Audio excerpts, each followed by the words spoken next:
Hello everyone, আজকের ভিডিওতে আমরা দেখব কন্ডিশন কি এবং পাইথনে কিভাবে কন্ডিশনকে ব্যবহার করতে হয়। সো কন্ডিশন হচ্ছে বেসিক্যালি শর্ত, যে যদি আমার এই শর্ত পূরণ হয় তাহলে আমি এই কাজ করব, না হলে এই কাজটা করব। সো কন্ডিশন বোঝার আগে আমরা একটু একটা সিনারিওটা দেখে নিই। সো ফর এক্সাম্পল, আপনার কাছে মনে করেন 50 টাকা হাতে আছে, আপনি বাজারে গেলেন এবং আইসক্রিম কিনতে গেলেন। এখন আপনি যে আইসক্রিম তখনই কিনতে পারবেন যখন সেই আইসক্রিমের দাম 50 টাকা বা তার ভেতরে হবে। যদি 50 টাকা বা তার ভেতরে হয় তাহলে আমি আইসক্রিম কিনবো, না হলে বাসায় চলে আসব। সো এই যে জিনিস, যে আমার যদি এই শর্তটা পূরণ হয় তাহলে আমি এই কাজ করব, যদি পূরণ না হয় তাহলে আমি বাসায় চলে আসব বা আরেকটা কাজ করব। এইটাই হচ্ছে বেসিক্যালি কন্ডিশন। সো এই যে প্রথমে বললাম যে এইটা যদি পূরণ হয় তাহলে আমি এই কাজ করব, সেটা হচ্ছে ইফ, আর যদি না হয় সেটি হচ্ছে এলস। যদি আমি এক্সাম্পল এখানে দেই, সো ফর এক্সাম্পল আমি এখানে লিখলাম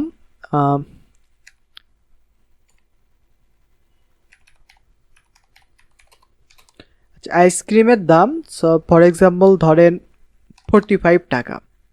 এখন আপনার কাছে আছে 50 টাকা। এখন এই কন্ডিশনটা কিভাবে লিখবেন?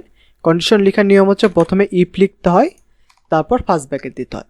সো প্রথমে আমাদের ইফ লিখতে হবে, তারপর ফার্স্ট ব্র্যাকেট, এরপরে এসে কোলন দিতে হবে। সো মনে রাখবেন, প্রথমে ইফ, তারপর ফার্স্ট ব্র্যাকেট, তারপর কোলন। এই ফার্স্ট ব্র্যাকেটের ভেতর আমাদের কন্ডিশন দিতে হয়, যে কোন কন্ডিশন স্যাটিসফাই হলে ইফ কন্ডিশনের ভেতর ঢুকবে। যেমন যদি আইসক্রিমের দাম 50 টাকা থেকে কম হয় তাহলে আমরা ইফটা এক্সিকিউট করব, মানে বেসিক্যালি আইসক্রিমটা কিনে নিব। সো এখানে হচ্ছে এটা লেস দ্যান অপারেটর। আপনি যদি অপারেটর কিভাবে কাজ করে পুরো ডিটেলসে না জানেন তাহলে আমাদের অপারেটরের ভিডিওগুলো দেখতে পারেন, সেখানে সমস্ত অপারেটর নিয়ে আমি কথা বলেছি। সো এখানে আইসক্রিম এখানে কত 45 শো করছে, এবং এইখানে হচ্ছে আমাদের আইসক্রিমের মানে আমার কাছে আছে 50 টাকা। সো আমি চেক করছি এই যে আইসক্রিম মানে 45 কি 50 থেকে ছোট কিনা, লেস দ্যান চিহ্ন মাধ্যমে বের করছি যে আইসক্রিম বা 45 50 থেকে ছোট কিনা। অবশ্যই ছোট, তার মানে আমি আইসক্রিম কিনতে পারবো। সো এইখানে আমাদের ইফের ভেতর এভাবে লিখতে হয়। দেন যদি আমি কিনতে পারি বা এই স্টেটমেন্ট যদি সত্য হয় তাহলে কি কাজ করবে সেগুলো এই কোলনের পরে আমাদের লিখতে হয়। এখন কোলনের পর যখন আমি এন্টার প্রেস করব তখন একটু খেয়াল করুন, যেখানে বাই ডিফল্টভাবে কিছু স্পেস নিয়েছে। সো এখানে বেসিক্যালি 4টি স্পেস নিয়েছে বাই ডিফল্টভাবে। এই যে স্পেস, এই স্পেসকে বলা হয় ইনডেন্টেশন। ইনডেন্টেশন ব্যবহার করা হয় বেসিক্যালি এই যে কন্ডিশন আছে, এই কন্ডিশনের ভেতরে কতগুলো লাইন এক্সিকিউট হবে সেইটা বোঝানোর জন্য। যেমন যদি আমি এখানে প্রিন্ট করি আই উইল বাই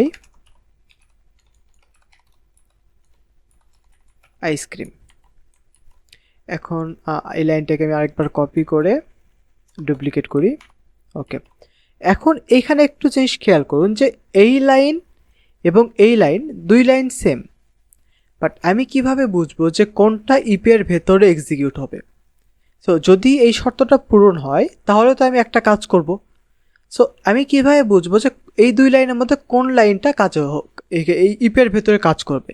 বা এর নিচে ধরেন আরও 100 লাইন আছে, সো আমি কি সবগুলো লাইনকে এক্সিকিউট করব? অবশ্যই না, আমরা নির্দিষ্ট কোনো লাইনকে এক্সিকিউট করব। আর সেই লাইন আমরা কিভাবে বুঝবো? প্রতিটা কন্ডিশন বা লুপ বা ফাংশনের পরে এইভাবে আমাদেরকে ইনডেন্টেশন দিতে হয়। এখানে ইনডেন্টেশন আপনি একটি স্পেস দিতে পারেন, 2টি দিতে পারেন, 4টি দিতে পারেন, 6টি দিতে পারেন, 8টি দিতে পারেন, 16টি দিতে পারেন, 32টি দিতে পারেন।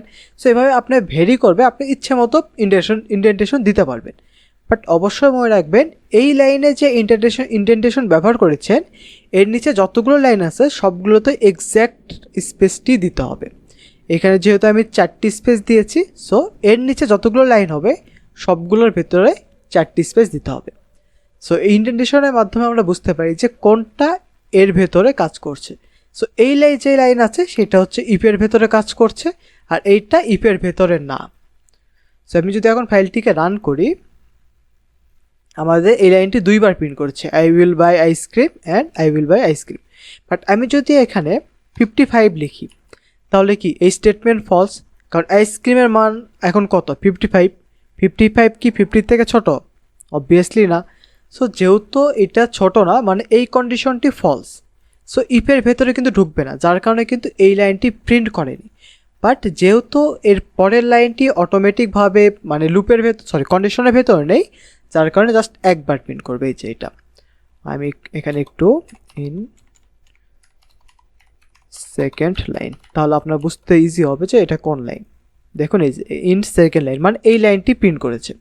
সো এইটাই বেসিক্যালি ইন্ডেন্টেশনের মাধ্যমে ডিফারেন্সিয়েট করে যে কোন লাইনটুকু কন্ডিশনের ভেতরে কাজ করবে আর কোনটা কন্ডিশনের বাইরে কাজ করবে। সো মনে রাখবেন, যে কোনো কন্ডিশন হোক বা লুপ বা ফাংশন, সব কিছুর ক্ষেত্রে আমাদেরকে এর ভেতরে যখন হবে, যেমন এর ভেতরে এক্সিকিউট হবে, এইরকম যখন কিছু হবে তখন আমাদের ইন্ডেন্টেশন ব্যবহার করতে হবে। আচ্ছা, এখন আইসক্রিমের দাম 55, যার কারণে কিন্তু ইফের ভেতরে ঢুকছে না, মানে আপনার কাছে আছে 50 টাকা, বাট যে দেখেন আইসক্রিমের দাম এখন 55 টাকা। সো আপনি অবশ্যই আইসক্রিম কিনতে পারবেন না, তাহলে কি করবেন? তাহলে যেহেতু আপনি আইসক্রিম কিনতে পারছেন না, আপনি বাসায় ব্যাক করবেন। আমি এই লাইনটা কেটে দিই।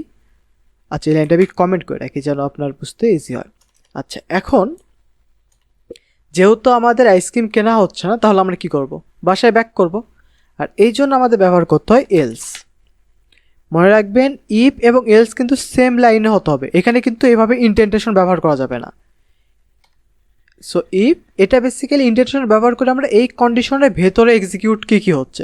সো এলস তো ইফের ভেতরে এক্সিকিউট হবে না, এলস বাইরে হবে, যার কারণে এই লাইন বরাবর কিন্তু এলস আমাদের লিখতে হবে।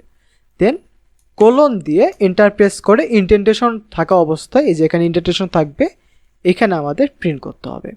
তো যদি আমি প্রিন্ট করি রিটার্ন হোম, এখন যদি আমি ফাইলটিকে রান করি, আমাদের রিটার্ন হোম প্রিন্ট করছে। সো এখানে কি হচ্ছে, আইসক্রিমের দাম 55, মানে 55 50 থেকে ছোট না। সো এখানে 55 অবশ্যই 50 থেকে ছোট না, যার কারণে এই স্টেটমেন্টটি ফলস, যার কারণে কিন্তু ইফের ভেতরে সে আর ঢুকছে না এবং এই লাইনটি এক্সিকিউট হচ্ছে না। সো যদি ইফটা এক্সিকিউট না হয়, বাই ডিফল্টভাবে এলসটি এক্সিকিউট হবে। যেমন আমি বললাম, যদি আমি আইসক্রিম পাই কিনে নেব, যদি আইসক্রিম না পাই তাহলে কি করব? অবভিয়াসলি বাসায় চলে আসবো। সো মনে রাখবেন, যদি ইফ এক্সিকিউট না হয়, এলস এক্সিকিউট হবে, এবং এলস তখনই এক্সিকিউট হবে যখন ইফ এক্সিকিউট হয়নি। কখনোই ইফ এবং এলস দুইটা একসঙ্গে এক্সিকিউট হয় না। সো হয় ইফ এক্সিকিউট হবে, তাহলে এলস এক্সিকিউট হবে। সো এটাই ছিল বেসিক্যালি বেসিক একটি কন্ডিশন, যে কিভাবে আমাদের ইফ ব্যবহার করতে হয়, কিভাবে এলস ব্যবহার করতে হয়। এখন এইখানে কন্ডিশনের ভেতর আমরা কি কি ব্যবহার করতে পারবো? সো এইখানে বেসিক্যালি আমাদের যে অপারেটরে যতগুলো অপারেটর আছে, কম্প্যারিজন অপারেটর, এই সবগুলোই আমরা এখানে ব্যবহার করতে পারবো। আমাদের যে কম্প্যারিজন অপারেটর ভিডিও আছে, সেই ভিডিওটি যদি আপনি দেখেন, তাহলে দেখবেন আমি অনেক কিছু কম্পেয়ার করেছি। Less than, greater than, less than, equal, greater than, equal, equal equal, এই সব কিছু আমি ওখানে ট্রাই করেছি।